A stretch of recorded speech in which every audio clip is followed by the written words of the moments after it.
Спазвайте правилата. Пресичането на уличното платно става само при зелена светлина. Гражданката с чадърчето, върнете се. Гражданката с чадърчето, върнете се. А така, добре. Гражданина с шапката, върнете се. Върнете се, гражданина. Ах, гражданина, градино. Здрасти, другари генерал! Голям съм парада! Хайде!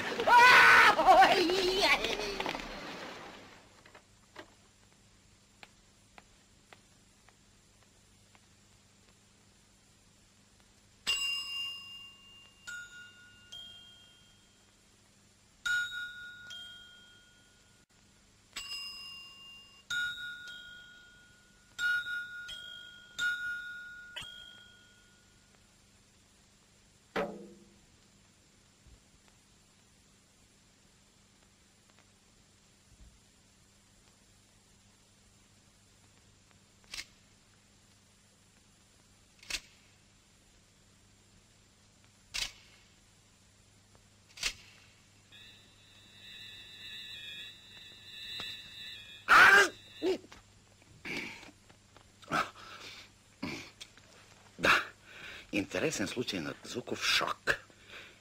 Двигателните центрове са блокирани. Но терапията в такива случаи е много проста. Главното е спокойствието. Едиван, а сега внимавайте какво ще стане.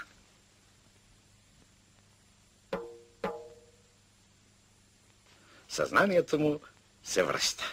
Но той ще може да се движи не по-рано от месец-два.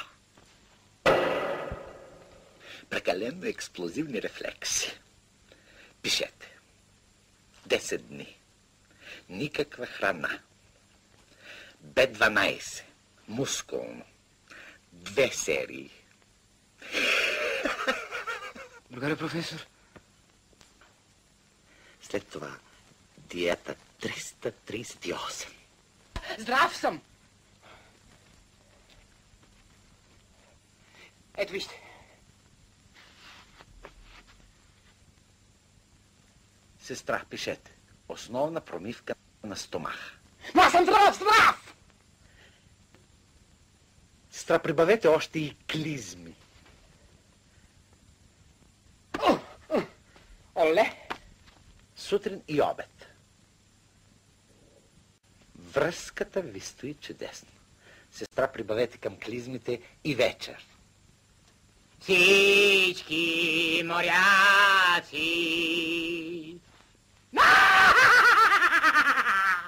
са чайки бели, всички чайки са моряци бели. Ох, виждаш ми се по-отслабнал малко. Яш.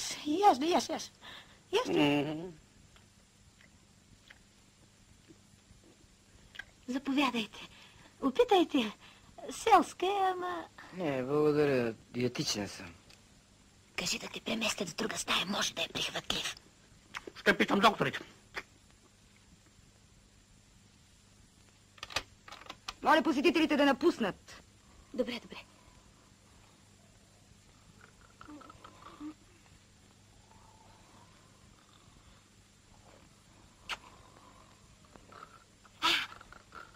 Шен се, Гошка. Честита нова квартира. Началника се отказа в твоя полза. Самостоятелна. На тиха улица. Прозорците гледат към двора. Мазето е слънчево. И багажите пренесохме. И нова пижама ти купихме. А момченце имаш ли си? Нямам. А жена? И жена. По-хубаво. Защо? Много се карат. Кой се кара? Мама, когато татко закъснее. Нищо, що му се кара само. До бой още на стигнали. Валентине, изяде ли си геврека? Ядах го.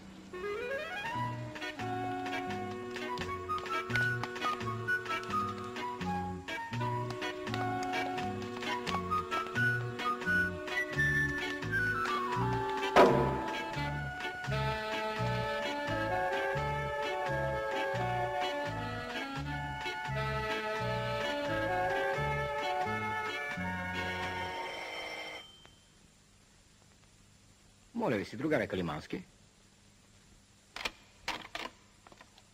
Ало! Ако търсите Калимански, звънете на моя звънец. Ако търсите мен, на неговия. Как ако? Ами жиците нещо са объркани. Ако искам да отворя тази врата, онази ли трябва да отключа? Или тази да отключа, пък онази да се отвори? И аз се обърках. Калимански. А?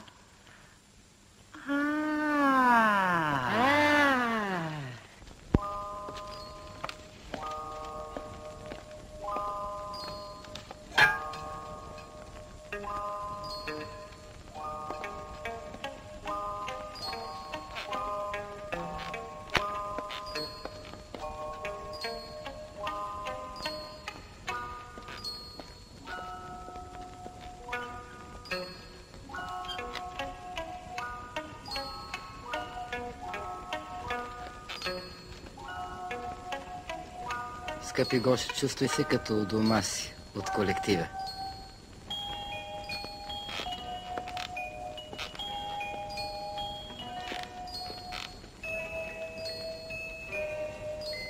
Гошето и мама, Бургас, 37.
Извинете, че аз малко така... Гошо Калимански, касиерски счетоводител, ваш съсед. Звездица Коледарова, инженер-геолог, ваша съседка. Вие като че ли свирихте, ако не ме лъже слухът? Не ви лъже слуха. И не ви ли пречи да спите? Когато свиря, аз не спя. Интересно, когато свирите, и аз не мога да спя. Моля? Имам намерение... Исках да ви помоля, да помолите съпруга си да излезе, за да го помоля да ви помоли. Уви, не мога да го помоля да излезе, за да го помолите да ме помоли. Защо? Съпругът ми го няма. В такъв случай, когато се върне. Няма да се върне. Моля? Да, той излезе твърде несговорчив, мой съпруг, знаете. Да, разбирам, пияното. Човек не трябва да изменя на принципите си заради някакъв си брак. Нали? То се знае. Вие сте против брака? Не. Като социално явление той е много полезен. Горчив личен опит? Не, използвам чуждия. Бракът е нещо като уравнение с много неизвестни, които, щом станат известни, не са вече интересни. Ау, каква математика! И сте решили да останете ерген вечно? Само до края на живота си. А на мен пък започна да ми дотяга без съпруг. Няма на кого да се скараш. Ужасно.